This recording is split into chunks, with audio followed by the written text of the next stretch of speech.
Oke, Assalamualaikum warahmatullahi wabarakatuh. Perkenalkan, nama saya Ratu Nabila Monika Silva. Saya dari kelas RPL 5A Malam. Jadi di sini saya akan menjelaskan untuk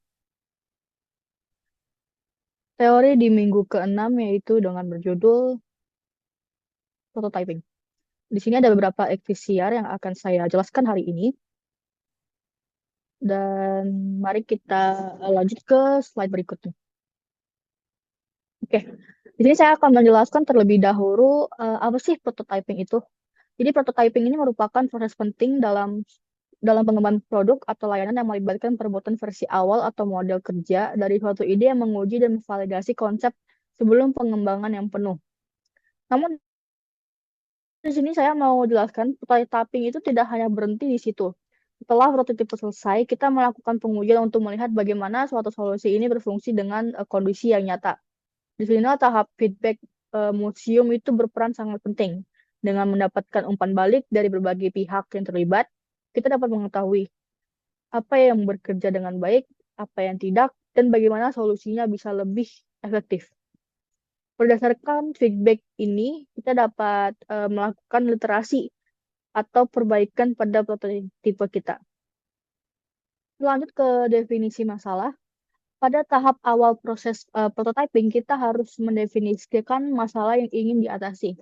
Ini melibatkan identifikasi pengguna, memahami tantangan yang dihadapi, serta merumuskan pertanyaan-pertanyaan yang eh, solusinya tuh ingin kita temukan.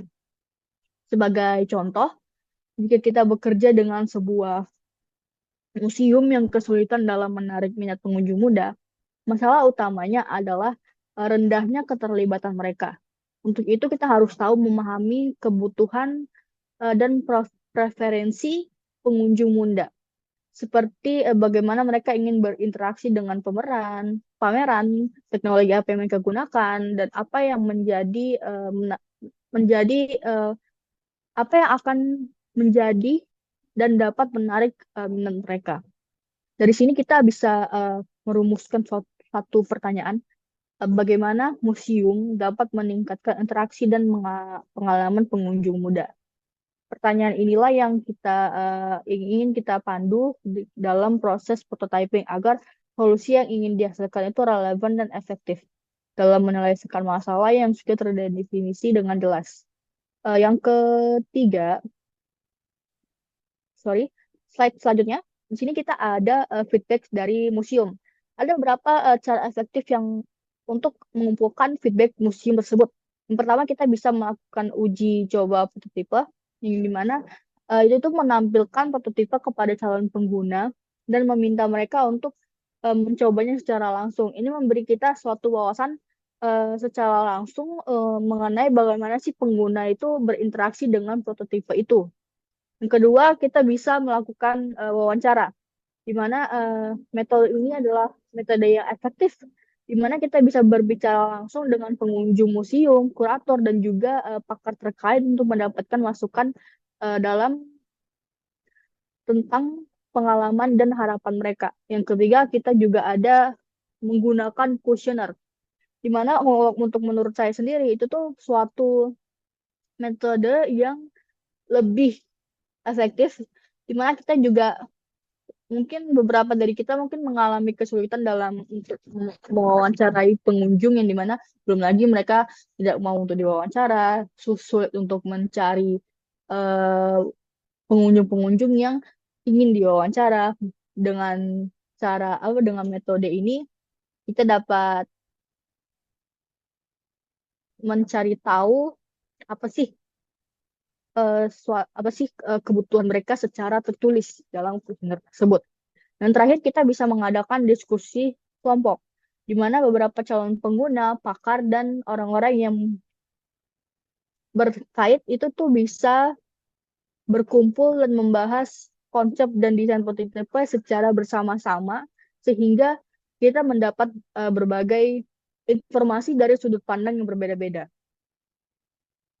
Eh, untuk slide selanjutnya, ada namanya definisi solusi.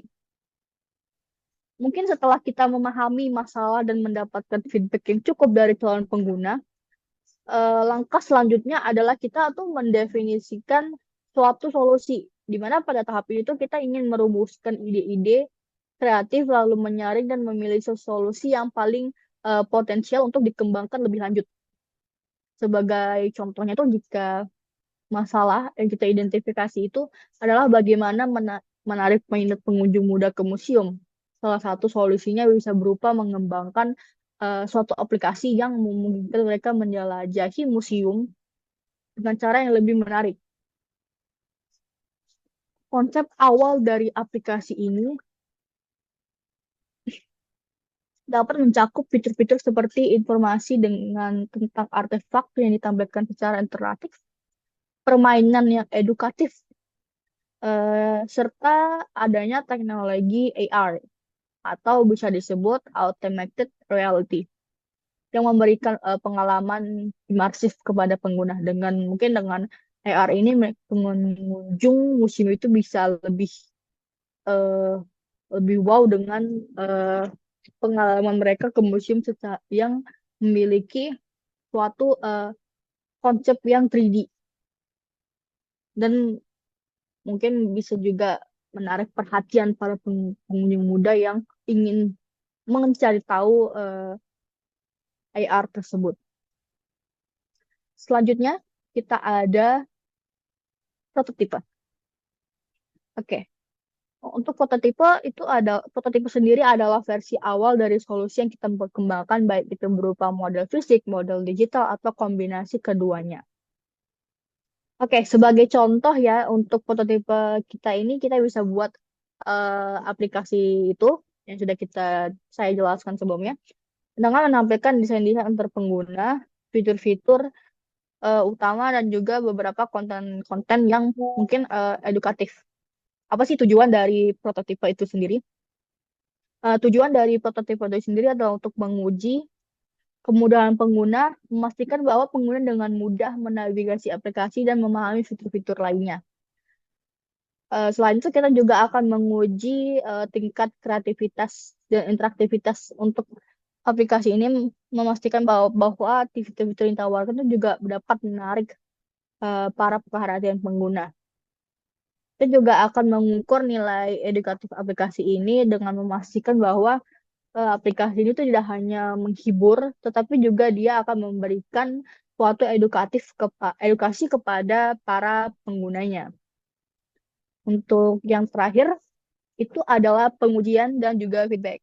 Yang dimana setelah kita melakukan semua prototipe itu sampai selesai, maka langkah selanjutnya adalah kita akan menguji dan mengumpulkan feedback tersebut.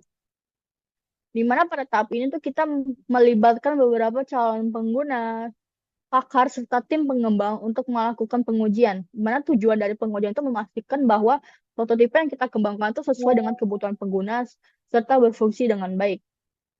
Sebagai contohnya, aplikasi yang kita kembangkan ini, kita bisa melakukan pengujian dengan meminta para pengunjung muda museum untuk mencoba aplikasi tersebut. Jadi selama pengujian ini berlangsung, mereka akan memberikan feedback itu mengenai kemudahan dari penggunanya dalam mencoba menguji aplikasi tersebut, serta bagaimana konten-konten yang dihasilkan dari aplikasi tersebut. Nah, berdasarkan feedback yang sudah diperoleh, tim pengembang akan melakukan yang namanya perbaikan. Tentu setelah kita melakukan pengujian itu, kita mungkin ada beberapa lagi perbaikan yang menjadi eh, suatu keinginan untuk dari pengguna itu tersebut. Jadi dengan memperbaiki, sebagai contohnya itu kita dengan memperbaiki desain antar muka pengguna untuk membuatnya menjadi lebih menarik, menambahkan fitur-fitur baru yang diinginkan oleh pengguna. Serta kita mungkin akan meningkatkan lebih banyak konten edukatif agar lebih menarik dan relevan. Dengan begitu, solusi yang kita kembangkan akan semakin sesuai dengan harapan dan kebutuhan pengguna. Selanjutnya, oke, untuk dari saya itu sepertinya itu saja untuk materi hari ini, materi yang sudah saya jelaskan hari ini. Sekian, wassalamualaikum warahmatullahi wabarakatuh.